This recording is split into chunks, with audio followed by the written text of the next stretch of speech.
That's awesome. I think that's a happy customer over there. Oh man, that's wicked.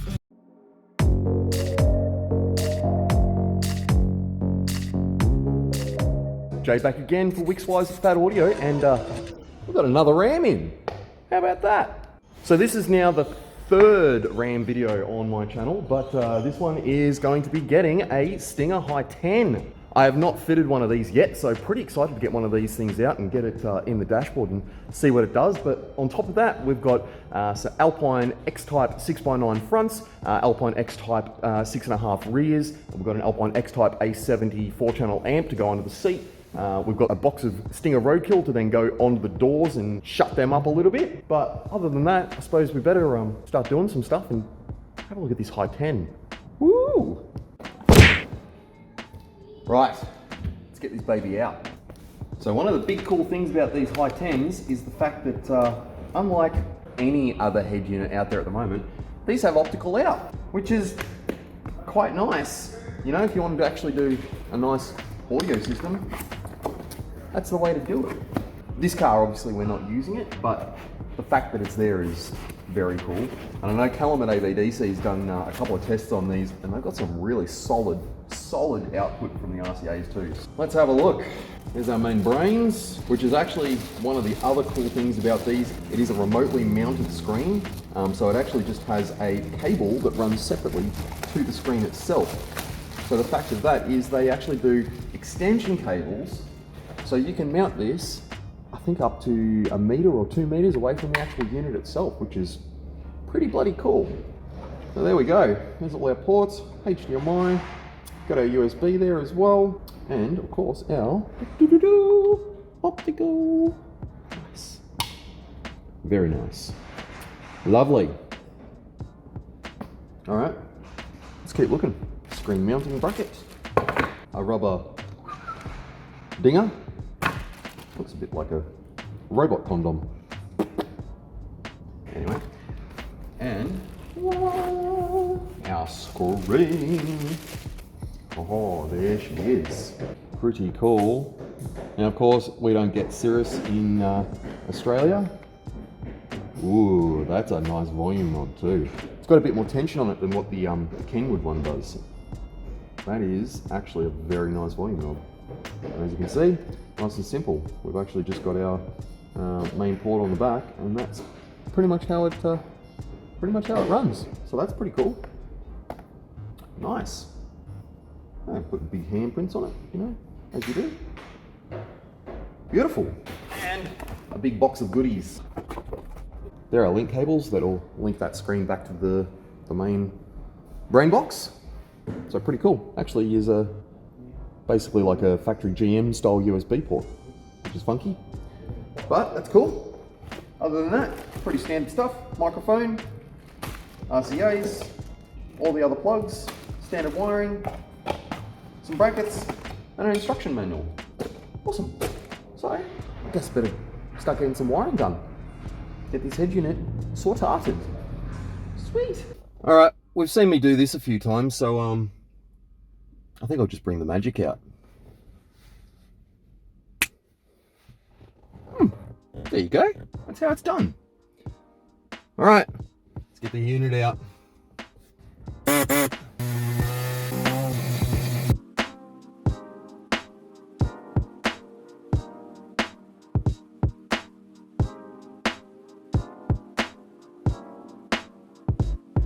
That is a good length of loom to come with a head unit. I like that. I do like it. I like it a lot.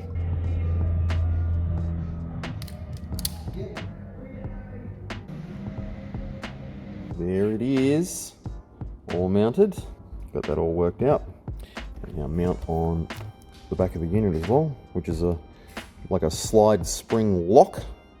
So you go bottom first, and then it locks over the top of our two little bars that are here. But I also found out something very interesting. I had a bit of a blank when I looked at the steering control module and realized, hang on, what do you program this as?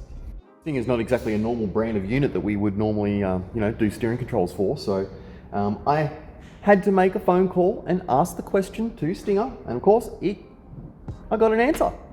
So it gets programmed as a Clarion, which was like, huh, that's interesting. Hang on a sec. They look like very Clarion plugs. Very interesting. Anyway, move on. I've got that whole thing all wired up now, and it is almost ready for me to throw that in the dash. It's time for our first power up. Everything's in and going. So, everything's in and hooked up. So, let's see what happens. Oh, hey! That's always a good sign. Bam. Here we go. Oh, yeah. Sweet. All right, that's a win. It's fired up. That's a good thing. So that means now I'll pull it back apart. I can get the dash actually pretty much back together, and yeah, then onto the amp. Sam's been busy getting some sounding done. He's up to the last door, which you've literally got to strip the entire internal out of these things to actually do anything. But because of that, you have complete coverage of the entire door panel, which is pretty sweet. So, a rendezvous back here once he's got that done. Boom. That's one dead door. She dead, I tell you, dead. Jim, dead. Let's give it a knock. The knock test. Oh yeah. Oh yeah, baby. She dead.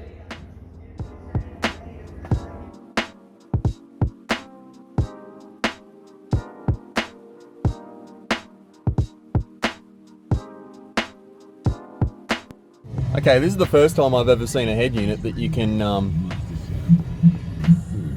scroll all the way through. How far do you go? All the way. All the way. Back to the front.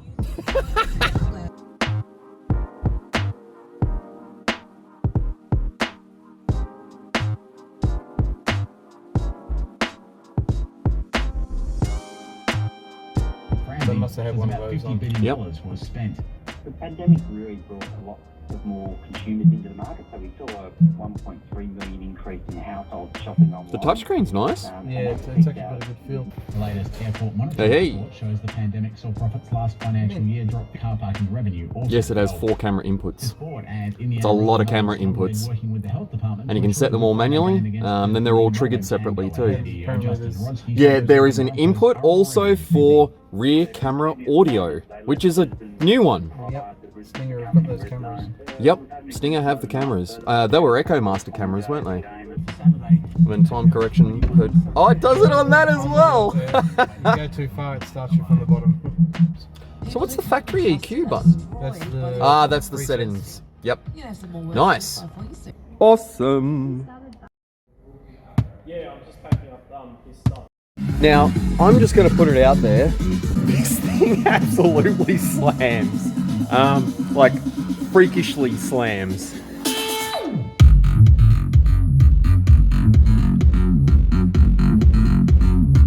Okay, that's a freakish amount of bass. Holy crap. I think that's a happy customer over there. Oh man, that's wicked. Have it, guys. A Heigh10 and a pretty killer bit of Alpine system in this Dodge Ram. Customer absolutely loves it. He is stoked. So win. So come back again next time, and we should be back onto Mitch's car and get that all sorted out. So thanks for watching again, guys. See you soon.